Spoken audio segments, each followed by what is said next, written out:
There are moments in world politics when the script is written for one outcome, but a single nation rips it apart and rewrites history in its own voice. India did exactly that when an attempt was made to corner it on the global stage. Trump's attempt to pressure India was not an isolated incident, but a carefully orchestrated move that revealed his larger strategy of transactional diplomacy, where allies and partners were treated less like friends and more like bargaining chips. His focus on India stemmed from multiple fronts: trade deficits, defense procurements, energy dependence, and India's close ties with Russia and Iran at that time. By trying to corner India publicly, he wanted to project an image of America's dominance, to show the world that even a rising power like India had to bend under US pressure. But what Trump underestimated was India's shifting confidence in its global role and the refusal of its leadership to play by outdated Cold War scripts. The days when Washington could simply lecture India were long gone, and this was precisely the miscalculation. Trump's language was blunt, often bordering on combative, with threats of tariffs and restrictions, yet instead of intimidating India, it highlighted the limits of such an approach in the modern geopolitical arena. India by then had cultivated a diversified network of partnerships that made it immune to unilateral pressure. Whether it was strengthening defense cooperation with France and Israel, balancing ties with Russia, or opening new strategic channels with Japan and Australia, New Delhi had ensured that no single country could dictate its path. Trump tried to leverage the economic card by pointing to trade imbalances, but India knew its strength lay not just in exports, but in being a massive consumer market that every global corporation, including American giants, desperately needed access to. By attempting to corner India, Trump inadvertently exposed America's own dependency on India's talent pool, technology workforce, and growing consumer economy. This maneuver was also tied to his desire to force India into clearer alignment against China, but India refused to be boxed into Washington's narrative. Instead, Indian leadership chose to frame its position as one of independent alignment, cooperating with the US, where interests matched but not at the cost of sovereignty. The more Trump pushed, the more India stood tall, showing that its global identity had matured from being a balancing power to being a decisive one.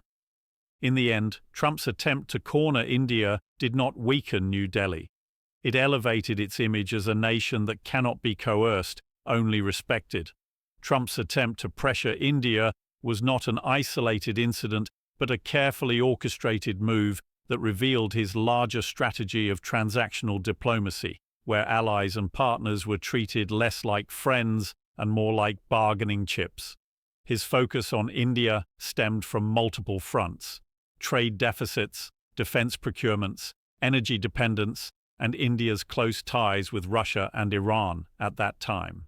By trying to corner India publicly, he wanted to project an image of America's dominance, to show the world that even a rising power like India had to bend under US pressure. But what Trump underestimated was India's shifting confidence in its global role and the refusal of its leadership to play by outdated Cold War scripts. The days when Washington could simply lecture India were long gone, and this was precisely the miscalculation. Trump's language was blunt, often bordering on combative, with threats of tariffs and restrictions, yet instead of intimidating India, it highlighted the limits of such an approach in the modern geopolitical arena. India, by then, had cultivated a diversified network of partnerships that made it immune to unilateral pressure, whether it was strengthening defense cooperation with France and Israel, balancing ties with Russia, or opening new strategic channels with Japan and Australia. New Delhi had ensured that no single country could dictate its path. Trump tried to leverage the economic card by pointing to trade imbalances, but India knew its strength lay not just in exports, but in being a massive consumer market that every global corporation, including American giants, desperately needed access to.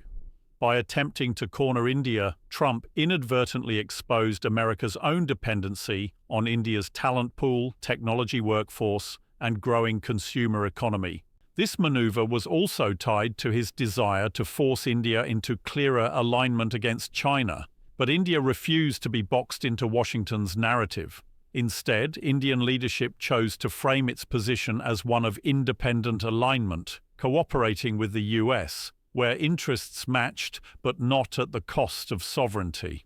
The more Trump pushed, the more India stood tall, showing that its global identity had matured from being a balancing power to being a decisive one.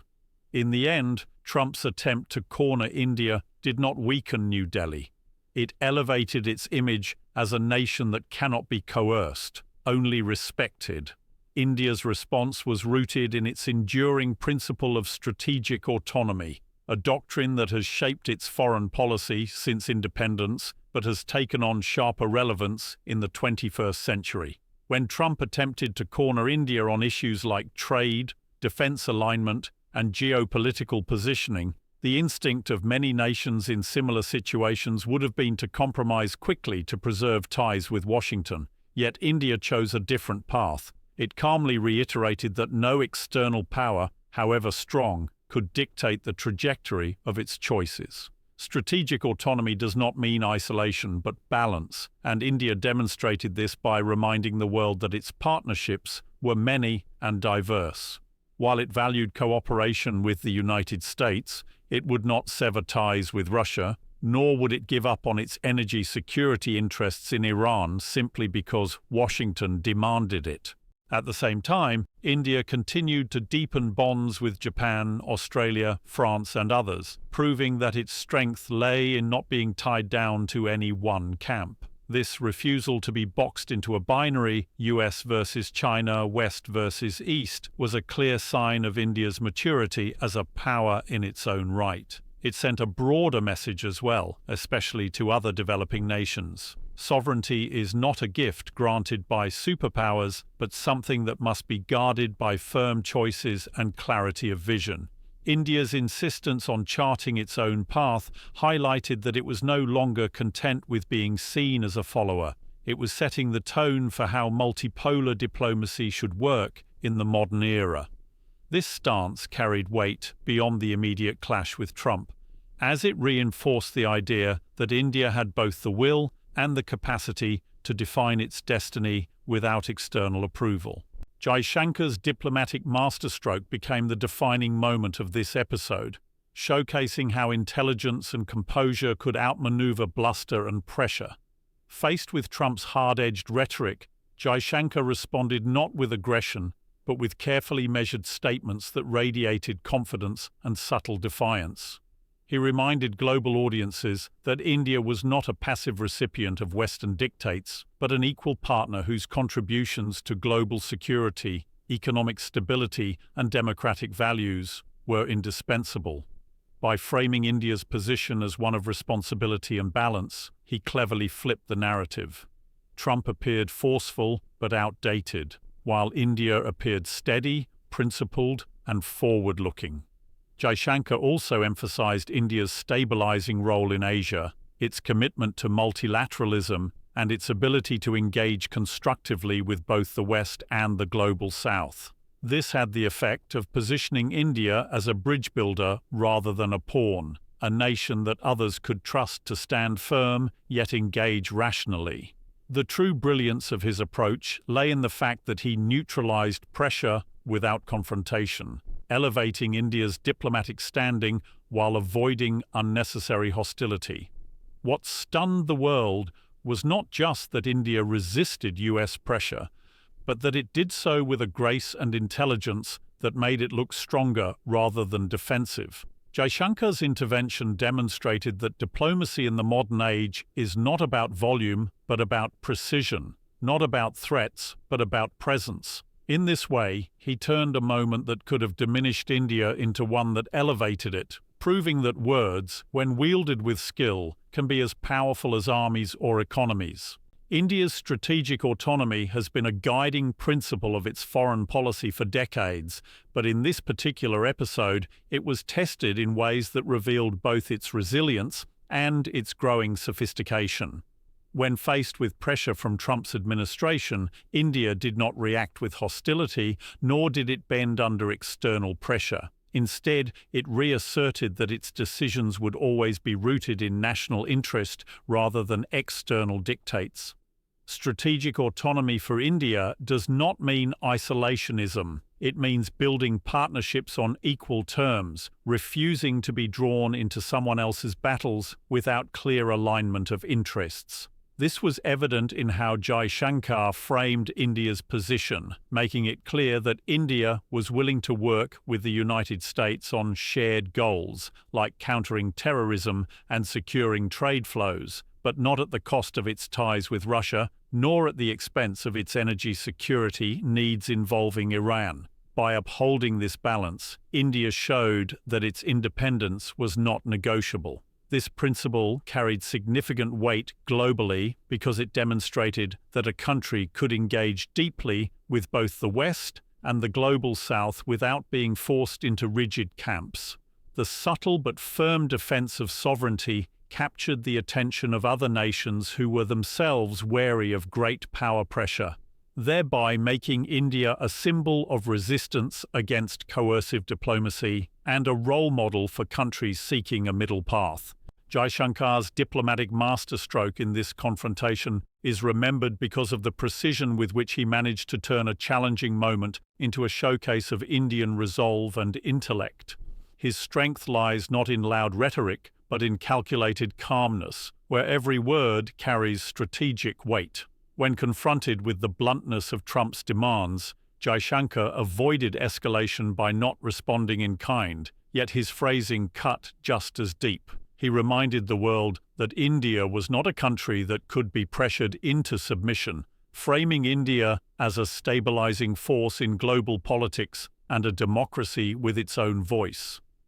His ability to highlight India's constructive role in multilateral forums, its contributions to regional security, and its willingness to engage in partnerships without being dominated, effectively silenced critics who expected India to fold. By doing so, he shifted the conversation away from whether India would give in to how the world needed India as a responsible global actor. The brilliance of his approach lay in making Trump's attempt to corner India look outdated and impractical, while India's stance appeared modern, measured, and principled. His intervention did not just neutralize immediate pressure. It elevated India's diplomatic reputation, proving that intelligence and composure could outshine aggression. Sundar Pichai's corporate counterbalance added another dimension to India's response, one that highlighted how political sovereignty and economic strength can converge to form a united front.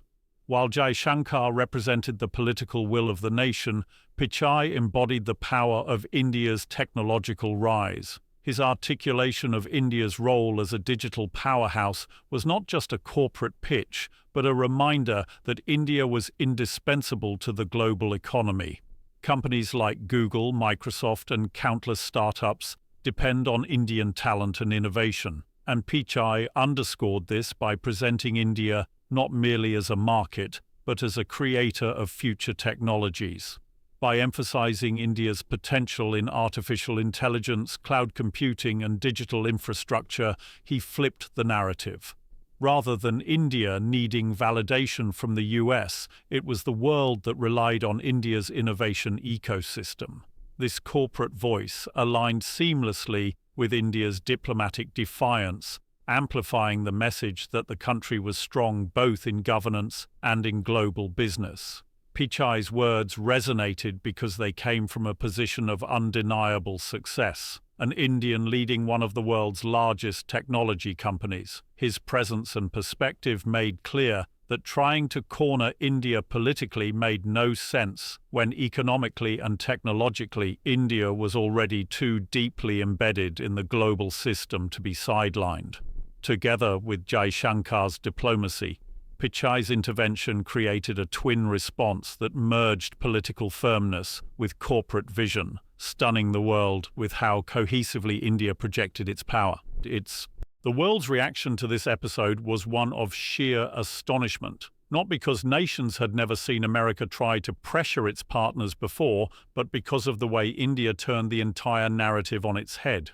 Typically, when the United States applies heavy diplomatic or economic pressure, smaller nations either quietly comply or reluctantly negotiate from a position of weakness.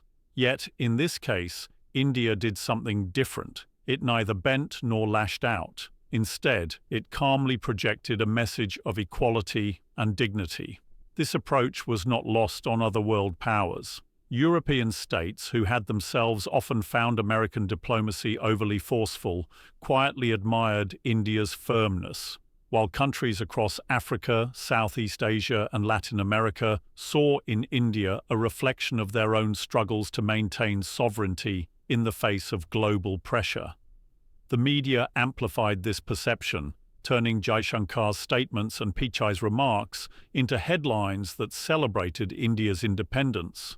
Analysts began to argue that the balance of global power was visibly shifting, that the days when Washington could dictate terms unchallenged were fading, and that India was proving itself as a pole in its own right. Even rival states such as China and Russia, while having their own calculations, acknowledged India's ability to stand up to the United States, something that earned New Delhi a new layer of respect. The wider reaction was not just admiration. It was recognition that India had arrived on the world stage with a voice too powerful to ignore. In essence, this moment captured international imagination because it defied the usual script of great power dominance and instead displayed a scenario where a rising power stood firm and walked away stronger.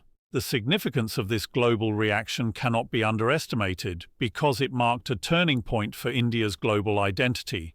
For years, India had been seen through the lens of being a developing nation, an emerging market, or at best a regional power with limited influence outside South Asia. But after this confrontation, the perception began to shift dramatically. India was no longer being talked about as a country merely catching up, but as one that could redefine global alignments. The episode became symbolic of India's new self-confidence, a willingness to assert its independence against even the most powerful states, while simultaneously offering a vision of cooperation that was inclusive and future-oriented. This was not about defiance for the sake of ego, but about maturity in asserting that India's choices were guided by its own priorities and not external demands. The alignment between statecraft and corporate leadership created a new template for how rising nations could project strength across multiple dimensions, not just militarily or politically, but also economically and technologically. By presenting itself as both a defender of sovereignty and a hub of innovation, India reshaped the conversation about its role in the international system. This turning point meant that global players, whether allies or rivals, would have to recognize India as a force that could not be sidelined. More importantly, it inspired other nations that found themselves under similar pressures, reminding them that power is not always about size or dominance, but about clarity of purpose and courage in action. In that sense, the confrontation with Trump was not just a test for India. It was the unveiling of a new chapter in its global journey. The world's reaction to this confrontation was amplified because it unfolded at a time when global politics was already undergoing seismic shifts, and many nations were searching for models of resilience in the face of great power pressure. When Jaishankar's sharp, composed rebuttals and Sundar Pichai's confident assertions about India's technological strength hit the global stage, the reaction was immediate and intense. Western analysts who initially expected India to quietly negotiate or compromise were surprised to see New Delhi refuse to be boxed in. Headlines across Europe and Asia reflected admiration for India's calm refusal to bend, and commentators pointed out that this was not the India of the 1990s that had to compromise under economic pressure, but a new India, one that carried economic and strategic weight. Countries in Africa and Latin America, which have often felt the sting of economic or political coercion from larger powers, found in India's response a kind of mirror and an example. They began to speak of India as a partner that could symbolize the voice of the global South against Western dominance, and this increased New Delhi's credibility as a leader of emerging nations. Even in the United States itself, there was a divide.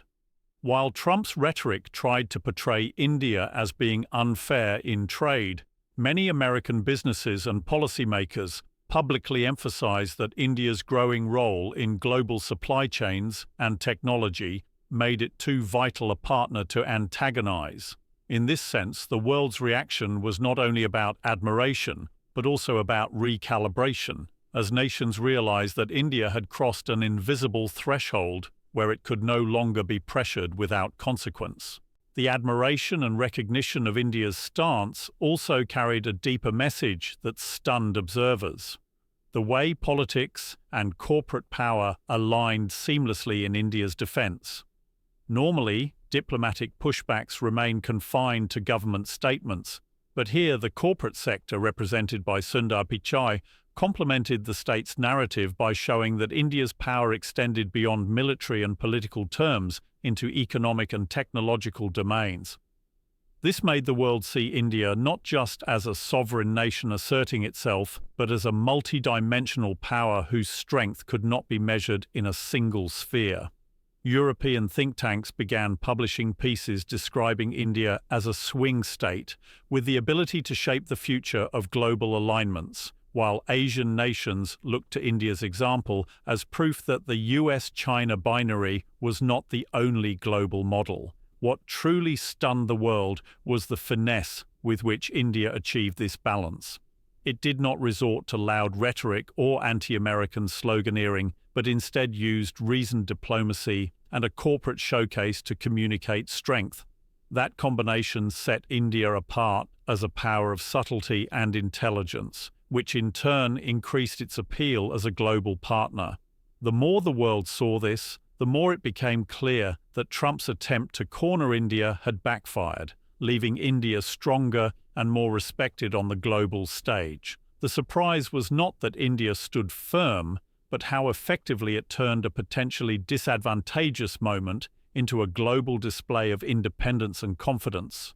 This episode symbolized a defining moment in India's journey toward reshaping its global identity, a transition from being described as a developing state with potential to being recognized as a decisive actor with influence that extends far beyond its immediate neighborhood. For decades, the narrative surrounding India was largely framed in terms of its challenges, poverty, infrastructure gaps, or bureaucratic complexities. But this confrontation with Trump shifted the lens dramatically. Suddenly, the story was no longer about what India lacked, but about how it could stand shoulder to shoulder with the most powerful countries in the world and refuse to bow to unilateral pressure.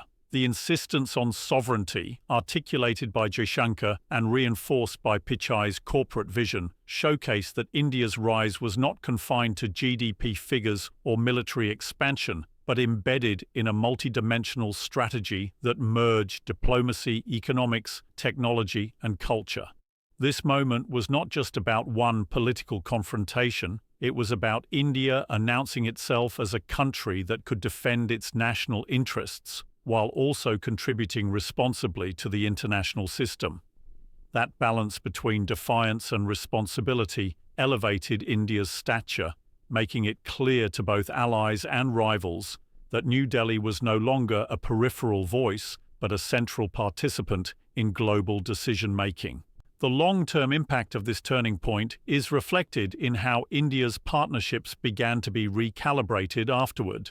Nations across Asia, Africa, and Europe started treating India less as a partner in need of assistance and more as a peer with whom long-term collaboration was essential. The fact that Jaishankar framed India's refusal to yield in terms of principle rather than confrontation allowed the country to avoid being pigeonholed as anti-Western or obstructionist. Instead, India was seen as a voice of balance, one that could engage Washington, Moscow, Beijing, and Brussels on its own terms. What made the transformation even more striking was how seamlessly the corporate world amplified the state's message.